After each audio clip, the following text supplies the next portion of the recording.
Good afternoon and welcome to another episode of the Voice of Rio Grande. This is a time when the holiday season is in full swing on our campus and in our communities, and it's final exam week on our campus.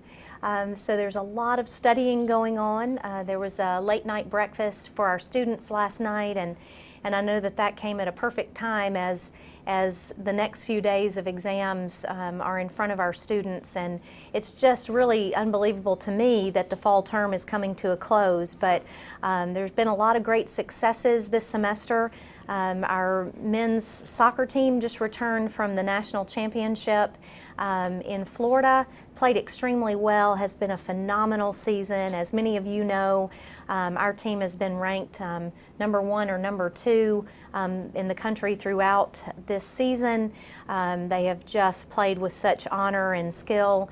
They were runners-up in the national championship and couldn't be more proud of that accomplishment after winning the national championship last year, and for a chance to really make history, and they did. After winning a national championship, and we have others under our belt, but the following year we've never had a team that then went on to make it to the final game and contend once again for that national championship. And so we're extremely proud. Wonderful way for us as a campus to prepare for Christmas. And there's so many other things to celebrate: the successes of our students in our classes, and many of them will finish with this fall term and be ready to graduate, and many will come back and walk across the stage in May when we have our commencement exercises. So it's just a wonderful time for closings and new beginnings and celebration. This afternoon we have our campus Christmas party for our students and our faculty, our staff, for our Board of Trustees members, our friends, community members, and that's really always a fun time to relax and enjoy each other's company and celebrate as we conclude the term. So there's just a lot going on. For our viewers and our listeners, many of you are well versed in who we are as an institution, that we are the only public university and private community college that are combined in the way that we are in the country.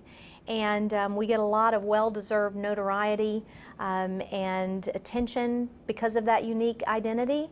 I think we offer some important things to students because of that identity. And our institution is governed by 2 boards of trustees, one for the university and one for the community college.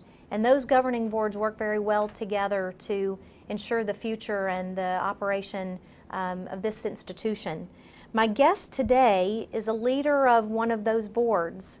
I'm pleased to introduce Dr. Alice Dachowski, and she is the chair of our University of Rio Grande Board of Trustees. And thank you so much for joining us today. Well, thank you for inviting me. Yes. I'm very honored. Great, great. It's always wonderful to have you on campus, and people that are on this campus, whether they're students or they're employees or visitors, they see you regularly, and we really, really appreciate that.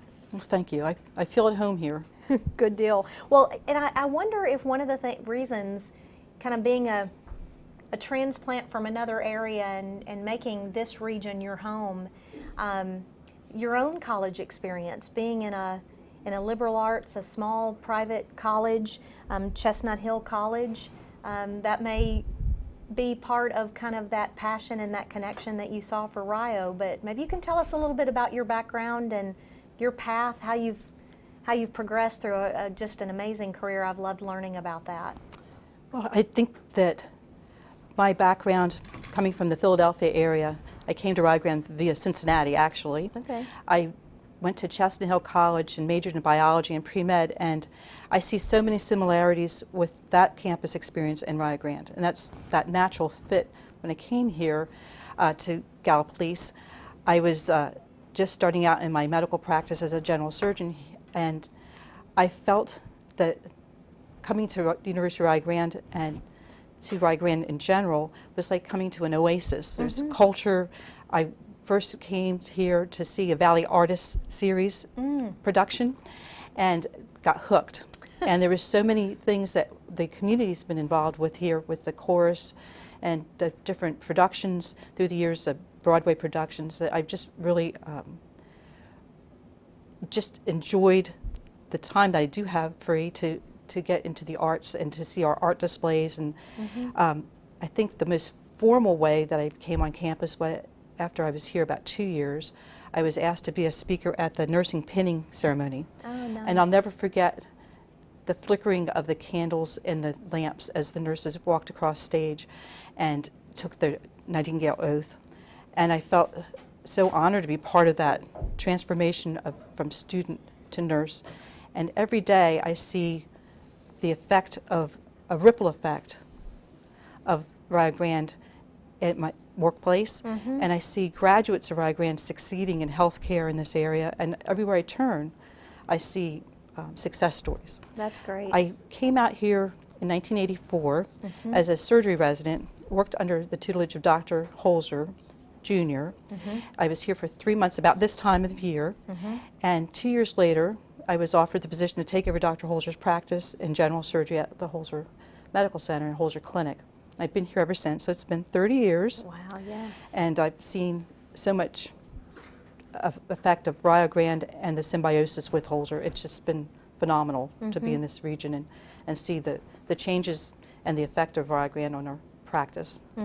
I see students come out from Rio Grande to work at Holzer as student nurses, x-ray techs, ultrasound techs. Now medical coding is affecting our practice every day. I see students in the business department come out to Holzer, and I see them succeeding, and they're touching lives and thriving in our community. And that's really what it's all about. It's what we talk about on campus, just with our students, with our employees, and that impact and the outcome, and preparing students for that next step. So it's really good to hear you talk about that from your own personal experiences and professional experiences, and seeing that happening. You know, I want to get back to our students in a little while and kind of where we are at the university. But can you tell us a little bit about your work in the medical field, a little bit about what you do, what your life's work in the medical field has been about, and maybe some of the positive changes you've seen in this region related to medical care? I'm a general surgeon, so I see a lot of primary care issues, and I see some very advanced technical things every day. And I see the benefits of a medical center that is in tune with the population we serve. We often talk about our Appalachian roots in this region, and I've seen the effect of the patients and their families' view of medicine change over time. Very Appalachian mindset still persists, however, and I see the resistance to seek medical care on a timely basis or to participate in wellness programs and be proactive in their health care. But I've seen that change over the years. Our hospital system covers a 9-county region, and so we have been empowered to be pretty much the whole area's sole provider of health care. And so we, by having branches in the different counties we serve, outreach to our communities at a more personal level. To the average patient, we just recently completed a reaccreditation of our cancer program by the Commission on Cancer, and one of the things that we studied was how far our patients come for their health care. And the average patient travels 100 miles for their health care in this region, which is astounding to many people. And so by having more outreach programs, we can help the patient to navigate the complexities of the health care provisions. I think that things have changed in a dramatic way in the last 30 years. We have a true cancer center that's community-based and now affiliated with Ohio State to help with some of our genetic counseling and some of the more advanced care that we can't provide here, and work in concert with the specialists in research at Ohio State. So that is a benefit to all our patients in this area. And then more recently, we've opened up a wellness center in downtown Gallipolis to help to emphasize the need for patients to get engaged with their health care. And I think that's where the future is coming. It's more on quality-based and value-based care delivery, not episodic crisis management. Looking at patients who fall through the cracks too often, and we want to make sure that they're engaged with their providers, and perhaps the the term now is population health management, looking at not just the individual's health care, which is so important, but also how the region is affected. We talk about what flu season's like this time of year, and Right. our patients getting immunized to help reduce that burden in our community. So I think that there's so many new things coming out with the way we interact with our patients, hopefully getting them more engaged in it, if they're able to, with internet and email back and forth with their providers between visits. If there's a question, don't wait till your office visit, which may be months away. Contact them right away, and have navigators to steer them through different issues between office visits, and be proactive with screenings and prevention. And so that's where the future is. It's going. You know, you're talking a lot about removing barriers and being accessible. And those are things that are really important to our mission. And I really like that because... Very much a parallel. Yes, very parallel. And I think about the positions that our organizations have in the communities to really contribute and affect change and to educate. There's an education component to what you do, and it's significant, and a service component to what we do along with our education component that's very important too. And we're, some of the largest employers in the area. So that's right. I see a lot of those synergies. And our focus now also at Holzer is in the medical education. We now have medical students. In fact, one of our recent Rio Grande graduates from the chemistry majors, Andrea Mary, is one of my medical students. She's a fourth-year medical student at a high university, and they do their clinical rotations at the Holzer facilities. And so I know firsthand the quality students that have come from Rio Grande going on to the medical field and are hopefully coming back here to practice when they're done their residency training. And Holzer's now has their own family practice residency program, so you're going to see where in the future we are predicting a very big shortage of primary care physicians. We're trying to fill that gap by emphasizing the role of the primary care physician here locally and have our own residency so that the doctors will want to consider that option to work in a rural area. It worked and have for a you. We were able to, yes, to get you here after I kind of absolutely experiencing it. Felt that rotation when I was a third-year resident in Cincinnati at the university for the surgery program. We spent 3 months out here to see what it was like in a non-urban area. And we still have that residency program where the Cincinnati residents come out, and that has fostered an interest in mission work, also in underserved areas throughout the country, but we're hoping to have the return of those residents come back here and practice full time. In fact, next year, one of our residents is coming back to practice in general surgery. Good. So we've planted some seeds that have coming to fruition. That's wonderful. That's wonderful. You talked about the new wellness center that Holzer has opened, and I was actually in the facility last week. We had we're doing, as you're well aware, this next calendar year in 2017, it'll be a big year for us as a campus, as a university and a college to do strategic planning. And we're doing some focus groups, getting citizen input about that and things that'll help us in strategic planning and marketing and recruitment and understanding better what the perception and what the needs are related to who we are. And so I was in that facility, and it seems like a nice addition to what Holzer's already been doing. Yes, so nice. Great future there. I hope that the community will feel welcome there to use the community room for different lectures and activities. It's designed exactly for that purpose. That's great. Well, one of the things, and not to get too far off the beaten path, but this is going to be way off the beaten path. I know that we've talked about this on a number of occasions after I went to, and before I went to China for Rio last year, as we've been developing partnerships for students and exchanges and things like that. I know you've had an experience in your medical career to travel to China. I did get to go to China, and I was a participant of the people-to-people exchange program, and I was invited to by the Chinese Medical Association with a few other surgeons and other healthcare providers from the United States to represent the United States, and we visited all kinds of clinics, hospitals, and on the side they took us to see a lot of the more beautiful scenic areas of China and the not so pretty areas. There's a lot of disparity in healthcare in the United States, but even more so I thought in China. And I was very intrigued by their natural herbs and medicinal approaches, non-traditional, what we consider non-traditional care for them is traditional. Right. And then we had the opportunity to visit some of the medical schools and some of the colleges and make long-lasting friendships. And it was a great experience, both from a medical point of view, but also from a social point of view, to see how other people live and how much we have in common. And I'm looking forward to having this our affiliation with some of the Chinese universities, and at the exchange program between our faculty and our students. It will be a real feather in our cap to have that come to fruition. I think that any time we have the ability to see that the world is flat, we will grow. Yeah, exactly. Well, it'll be nice too for you to have had that experience in China and to directly interact with some of our students. I hope we can, I'm sure we can make that happen. I'm looking forward to that. So you've been, let's turn a little bit, but not too much, because I think everything we've been talking about has some relevance for Rio.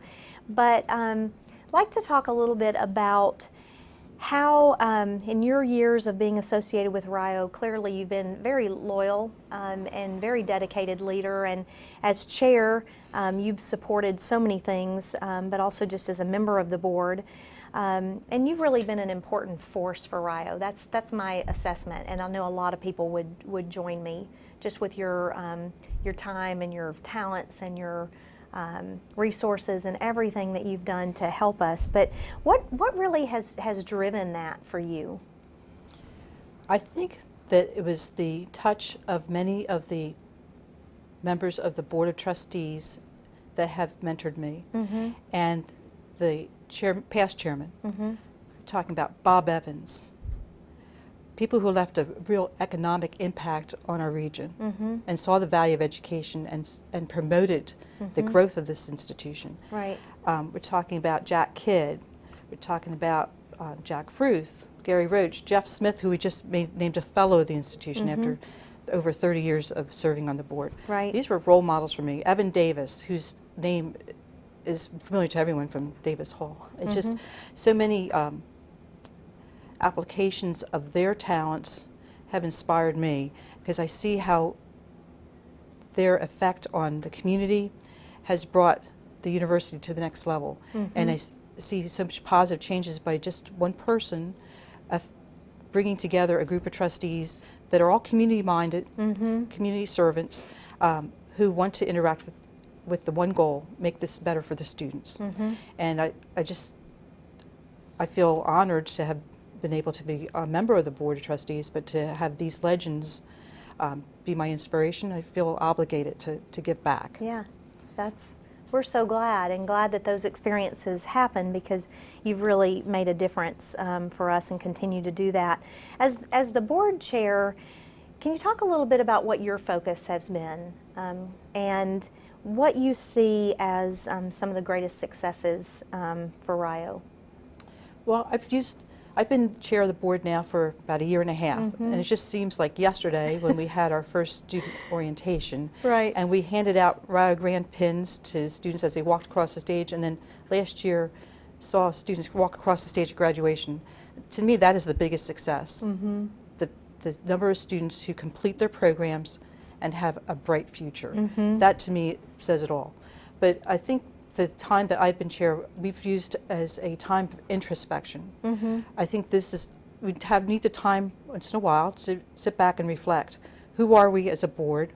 We've asked our board members to take a self-assessment survey this year to find out where we can best align all the different talents, chimes, and treasures that they can provide for the university, and see where we can make some improvements, and try to realign our committee work and our board meetings to be in sync with the academic calendar, because we really want and value the input of our faculty. And so now we're able to have faculty representatives from the assembly and from the faculty association come join our board meetings and participate in the discussion. When we have our committee meetings now aligned to happen the day before our board meetings, we have the committee meetings meet a full day on Fridays, which is a little bit lighter load for the academic personnel and the staff, so we can really focus and have their participation on our committee meetings. So I think that's the biggest thing we've done, and we're trying to align ourselves with our strategic planning. We've going through the decade of dreams, and some of them have been fulfilled, Right. but some of them are still out there. in the future. And so we're trying to work with a strategic plan, and as you mentioned, the focus groups with our community, other stakeholders, the students, the faculty, the staff. Right. And today we're going to have a focus group with our trustees to find out where do we want to be Right. in 5 to 10 years. Exactly. Not just day-to-day crisis management. Exactly. So that's, I think, is the biggest thing we've done this year. Oh, I see that too, and I think it couldn't come at a better time. I think that where we are as an institution and where we want to go, this is exactly the right time to do a lot of those things. You know, one of the things that we've got always have so much going on our campus. You mentioned the fine arts events, and we have scholarship presentations by our students where they're doing research with faculty. And I think about the student that you mentioned that's in medical school and doing work at Holzer. And you know, I also, and I see those students and I see all the activities we have going on and know what a rich experience this is for our students. And I think that the recognition of that from our board members and and how you as a board champion that for our students, it makes a big difference. I think that they need the recognition because they are so worthy of it. Absolutely. These students that are getting national research grants, publications with faculty members. Mr. Lyles was just acknowledged by our congressman for his artwork at the Ohio State University Agriculture School. The students that are being touched on a one-on-one basis by our faculty, it's just phenomenal because our faculty-student ratio is so low that they can get that intimate experience with the real deal, very fine faculty who can explain to them the research, the individual studies they want to do, and challenge them to go further. And that is the value of coming to a small liberal arts school, that you have that small faculty-student ratio and the individual challenge to succeed. Exactly. I think it's the right place to be. I do too, and I think that it's hard to do it that way in any other kind of institution. So I think we have something really, really special in it. And we're really proud of the value that the things that you're talking about that students receive, and that the engagement and the connections they make, and how they leave here ready to kind of tackle the world, whether that's graduate school, going on to medical school, going into the workplace. There are so many different goals of our students, and it's really exciting to see that. You know, the student that you were mentioning, she spoke at one of our honors banquets for our honors program. She had been a member of our honors program. She had been involved in that. And she was just such a wonderful speaker, and just to see her, you know, a few years out from Rio, experiencing what she is, being as professional as she is, handling herself in communications and all the successes, that absolutely is what this is all about. And it's what we work for day in and day out as a board and administration and staff. So thank you for that. I always close the show, to put you on the spot, by asking my guests to share some good advice with our listeners and our viewers. And I imagine that through your extensive career and the people that, like you said, that have mentored you and that have touched your life, that you've probably received a lot of good advice and have seen some of those things that might be good to pass on. But what would you share with us today as kind of our parting words of advice and support? Well, since it's the start of the holiday season, everybody's in the shopping mood. I've noticed some of the national chain stores have shopping bags that say "Believe" on it. I say "Believe in Rio," and go shopping at the Rio store, because there's some really unique opportunities for beautiful crafts that have been made by some of the faculty members and our students. Get your Rio pride out there and wear some Rio gear, and there's something for everybody. That's right. I'm glad you mentioned that. The storefront that we have is really exciting in Gallipolis, right there. Great location. By the Gallipolis and Lights, right downtown. Exactly. You can't miss it. It's on the corner facing the Gallipolis and Lights sign. And that's wonderful. All right, well, thank you so much for being here with us. I hope you'll come again. I look forward to it. Thanks so much.